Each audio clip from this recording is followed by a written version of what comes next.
Boa noite. Em primeiro lugar, eu espero que todos vocês estejam bem. Há uns 2 dias atrás eu encontrei um de vocês e eu percebi a decepção de, justamente no momento em que vocês começavam a estudar medicina, o curso para, devido à pandemia do Covid-19. Mas eu queria dizer para vocês que eu não tenho dúvidas de que vocês estão tendo um aprendizado nesta semana, e principalmente nas próximas semanas que virão, que vocês jamais esquecerão. E talvez um aprendizado muito mais importante que qualquer módulo que vocês possam ter em qualquer curso de medicina. Vocês vão aprender de como é importante a dedicação do profissional de saúde. Vocês vão aprender como é importante a solidariedade. Vocês vão entender como é importante cuidar da comunidade e como a saúde é um dever do Estado para com todos os cidadãos. Eu tenho certeza que nós vamos sair melhor depois que isso tudo passar. E, acima de tudo, vocês vão começar um curso tendo um amadurecimento muito grande. E hoje nós estamos justamente começando, mostrando esse quadro que eu já havia mostrado para vocês. Esse quadro é um quadro que se chama O Médico, e ele foi pintado por um pintor britânico no final do século XIX, Luke Field. E tem 2 detalhes sobre esse quadro que poucas pessoas sabem. O primeiro, e o mais importante, é que o pintor havia perdido o seu filho primogênito no Natal anterior ao período em que ele pintou esse quadro. Então vocês podem imaginar que esse quadro traz uma carga de sofrimento pessoal e que certamente o pintor quis passar para ele. E um segundo aspecto sobre esse quadro, que torna ele mais bonito ainda, é que o pintor escolheu como cenário a cabana de um pescador pobre que morava nos arredores de Londres. Então você pode perceber o médico bem vestido, de sobretudo, adentrando num local de necessidade. Esse é um dos quadros mais bonitos que eu conheço. E nós vamos usar esse quadro para falar do tema da nossa conferência de hoje, que é o relacionamento médico-paciente. Primeira questão, quando nós falamos de relacionamento médico-paciente, eu quero relembrar a vida real. Porque nós estávamos falando ali daquele quadro de uma forma muito romântica, mas e quando nós vamos para a vida real e nós chegamos e nós temos que atender 20, às vezes 30 pacientes numa manhã? Como é que eu faço para garantir que cada paciente desse seja atendido com a mesma dignidade? É sobre esses princípios que nós vamos falar agora. E note que uma primeira coisa é lembrar essa fala de William Osler. Nós não tratamos doença. Nós tratamos seres humanos. Não se esqueçam disso. E eu queria ainda mostrar uma foto de Osler, né, no início do século XX, ele atendendo um paciente no Hospital Queen Square em Londres. E ele era muito famoso justamente porque os estudantes de medicina ficavam impressionados de quanto tempo o Osler ficava parado, observando um paciente na beira de um leito.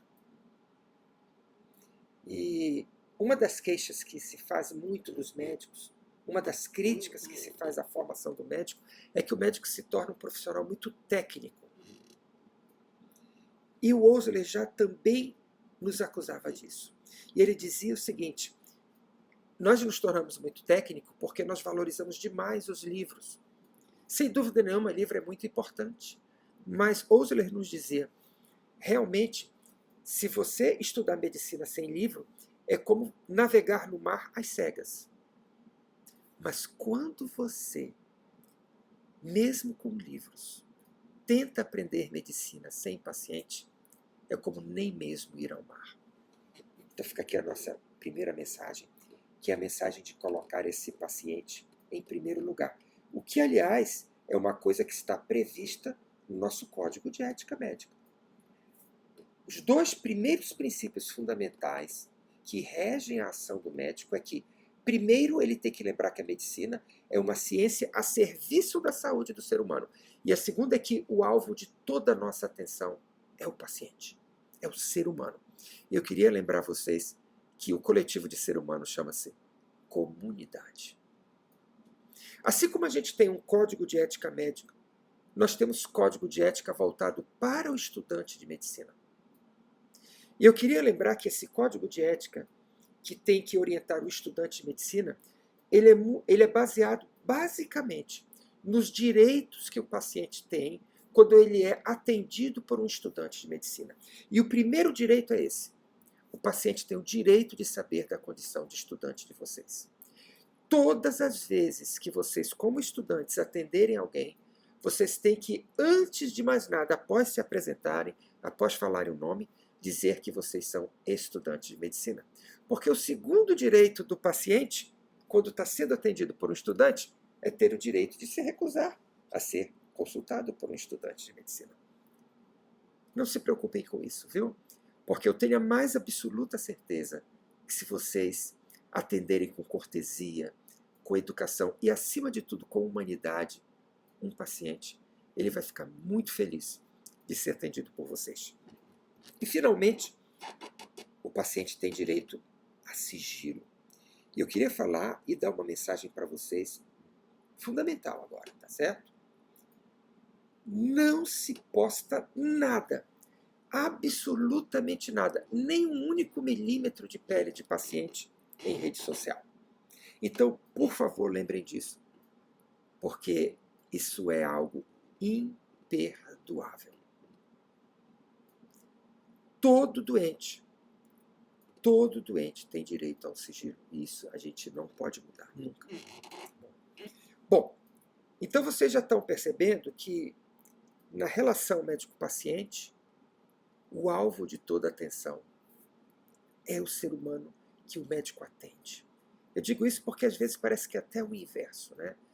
Eu fico extremamente triste quando às vezes eu passo pela frente de um consultório e eu vejo um médico nem sequer se levantar para o paciente que está adentrando. Às vezes eu já vi, com muita tristeza, um médico sentado atrás da sua mesa simplesmente dizer, próximo, e o paciente entra. E ele já entra cabisbaixo, porque, infelizmente, o médico tem uma representação social de poder sobre o paciente. E nós queríamos passar a mensagem para vocês que, para ter um bom atendimento, nós precisamos nos colocar como um ser humano também igual, que vai ajudar um outro ser humano. Notem, muito do que a sociedade vê do médico é, na verdade, uma representação social. Eu poderia, por exemplo, perguntar para vocês que profissão esse indivíduo que vocês estão vendo aí tem. E poderia perguntar agora que profissão esse outro indivíduo tem. O que é que vocês acham?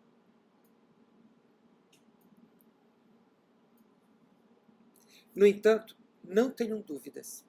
Eu preferia 10.000 vezes ser atendido por esse careca de blusa vermelha e todo tatuado, desde que ele me atendesse com cortesia, com humanidade, do que ser atendido por esse médico engravatado que às vezes nem sequer olha o olho de um paciente. Então, esqueçam os estereótipos que existem sobre ser médico e lembrem que ser médico é tratar o paciente com humanidade. Reparem só uma coisa, essa é uma foto muito antiga, tão antiga que tem ainda uma máquina de datilografia, que a maioria de vocês não sabe o que é. Mas isso é uma foto de uma delegacia. Então reparem que tem um delegado e tem uma vítima atrás do balcão. Se vocês forem comparar com um consultório médico, vocês vão perceber que é a mesma coisa. O paciente, quando adentra numa sala de consulta, ele está vendo uma autoridade por trás daquela mesa. Especialmente se o médico não dá ao paciente a atenção e a cortesia que o paciente merece. Isso é uma outra foto. Vocês estão vendo aqui uma quarta-feira de cinzas no Hospital Souza Aguiar, no Rio de Janeiro, um dos hospitais mais movimentados do Rio de Janeiro, e vocês têm uma curiosidade que bem do lado desse hospital tem uma delegacia. Isso aqui é uma foto das pessoas presas, também na quarta-feira de cinzas. E aí você observa como são duas estruturas parecidas, o hospital e a delegacia, mostrando que, sem querer, às vezes a gente passa uma aura de poder e de autoridade, que às vezes faz com que o paciente entre na consulta numa posição de fragilidade e de passividade. Isto é muito importante a gente ter em mente. Uma outra questão é que parte do poder que o médico detém vinha do fato de que ele era o detentor exclusivo dos saberes médicos. Mas hoje, todos nós, médicos e não médicos, temos acesso ao conhecimento. Uma das coisas que essa pandemia de Covid-19 está nos mostrando e tem me espantado é que eu tenho observado que artigos médicos chegam na mesma hora em grupos de médicos e de grupos de não médicos.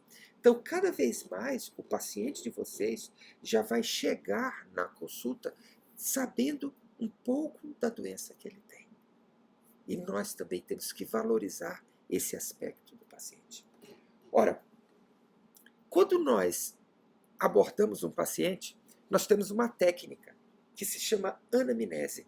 E anamnese é um nome muito interessante, né? Ana quer dizer para trás e mnese quer dizer memória.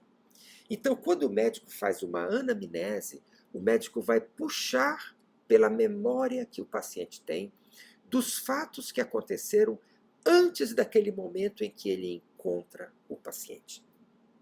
E é sobre isso agora que nós vamos conversar. Reparem que, para que a gente possa fazer com que esse paciente recupere essa memória, uma das coisas fundamentais é que o paciente possa estar se sentindo acolhido, se sentindo bem pelo médico que o recebe. Então, isso é muito importante. Nós, em medicina, nós temos uma técnica de anamnese, em que nós chamamos de anamnese abrangente do adulto. Notem que eu vou falar aqui muito mais do adulto. Ela segue um roteiro, né, que vocês estão vendo aqui.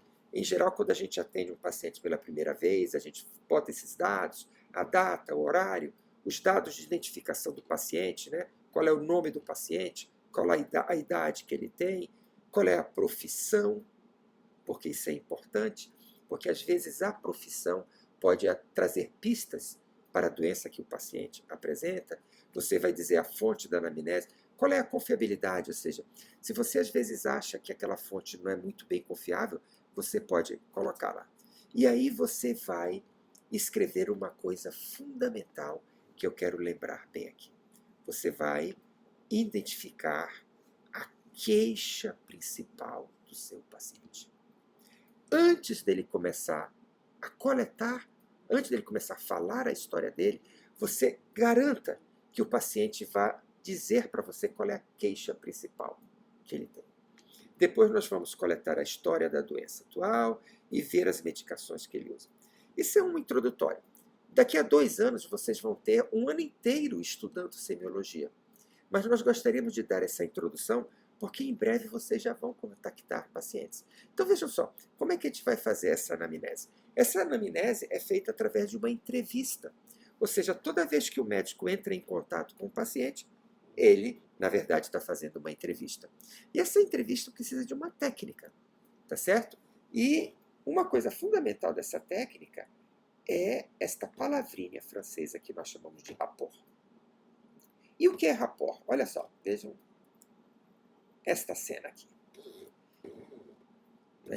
Imaginem se esse rapaz estivesse em pé, segurando uma taça de vinho, e a moça estivesse sentada sem uma taça de vinho na mão. Que tipo de comunicação ia haver entre essas duas pessoas? Reparem que é totalmente diferente quando nós nos colocamos no mesmo nível. Então, por isso que é uma coisa inadmissível que um paciente entre na sala de um consultório sem que o médico não esteja de pé esperando por ele. Imaginem como é desagradável você entrar numa sala em que tem uma pessoa sentada atrás de uma mesa esperando por você. A mensagem que essa pessoa está dando para você é que ele tem um poder sobre você de tal maneira que ele nem sequer se levanta. O médico, ele recebe o paciente na porta do consultório. Na porta do consultório. Ele se apresenta para o paciente. Ele pede para o paciente sentar e em seguida se senta. Ele só se senta depois que o paciente senta. Com isso, ele estabelece essa ligação, esse rapport. Isso é tão importante, gente, que eu queria mostrar para vocês aqui um artigo. Eu estou sempre falando dessa revista, que é o New England Journal of Medicine, que é uma das revistas mais importantes de medicina, e há algum tempo atrás ele publicou esse artigo. Vocês podem baixar esse artigo de graça na internet, de tão importante que ele é. Esse artigo se chama A Medicina Baseada na Etiqueta, em que ela mostra que a educação do médico ao receber o paciente é uma das coisas fundamentais para que o ato médico se desenvolva de maneira adequada. É tão importante que eles colocaram aqui, não é, uma sequência do que nós deveríamos fazer todas as vezes que abordássemos um paciente. Primeira coisa que eles dizem: peça permissão para entrar. Lógico que o contexto daqui é quando vocês estiverem no hospital e forem entrar num quarto de um paciente. Reparem que frequentemente o médico adentra o quarto sem nem pedir licença.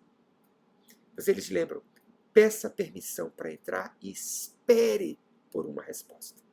Quando nós não estamos no hospital, mas estamos no consultório, o que nós fazemos é, nós nos dirigimos à porta do consultório e chamamos o nosso paciente e nós esperamos por ele na porta, que nem como nós esperamos qualquer convidado à nossa casa.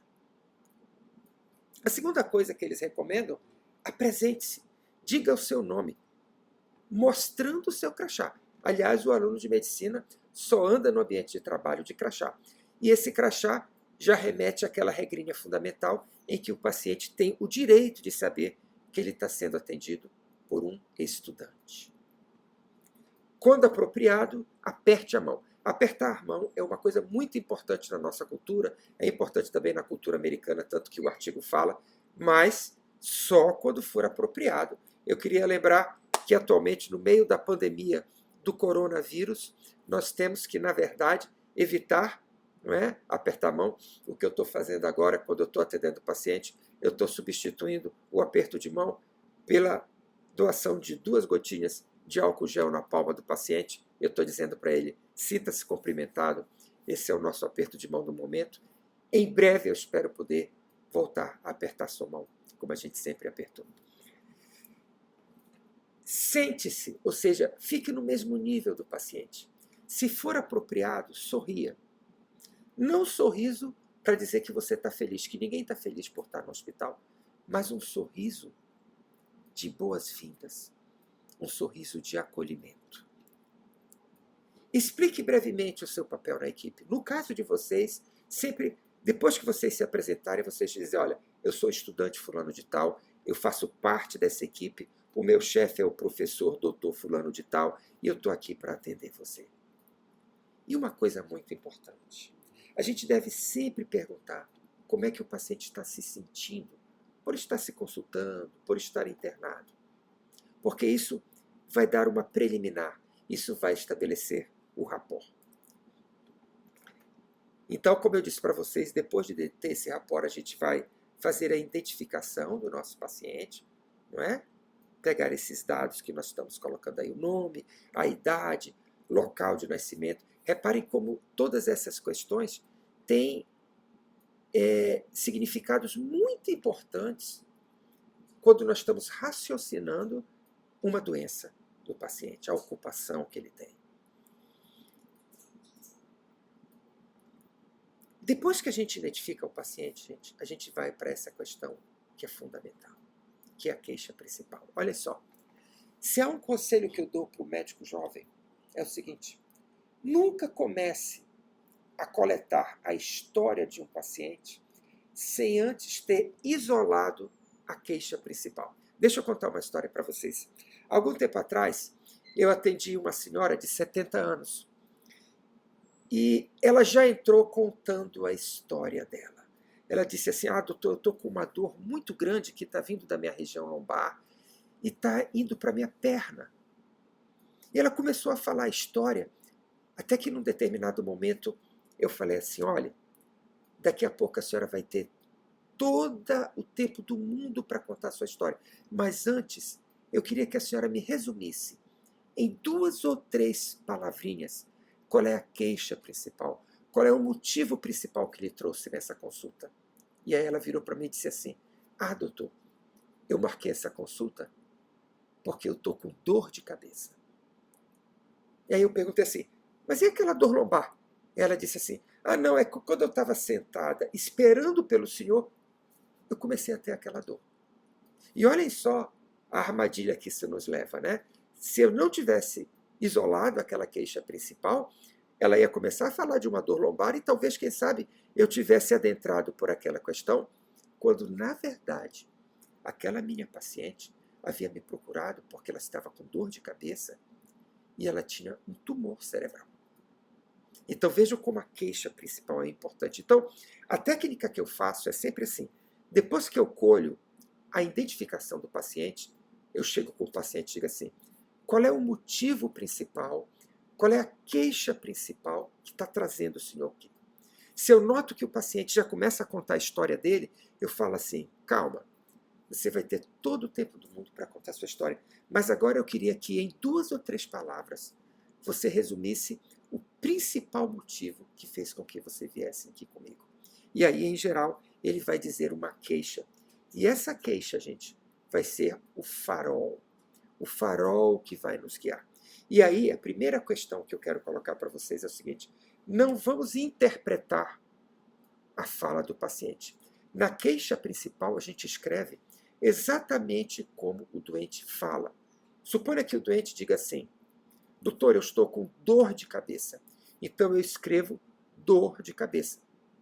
Se você escrever cefaleia, que é o termo técnico para dor de cabeça, você vai estar interpretando a fala do paciente e você pode estar colocando uma coisa errada. Então, na queixa principal, a gente abre um parênteses e a gente coloca exatamente o termo que o paciente utilizou. Isso é um detalhe importante. E eu queria colocar a palavra como. Vejam só.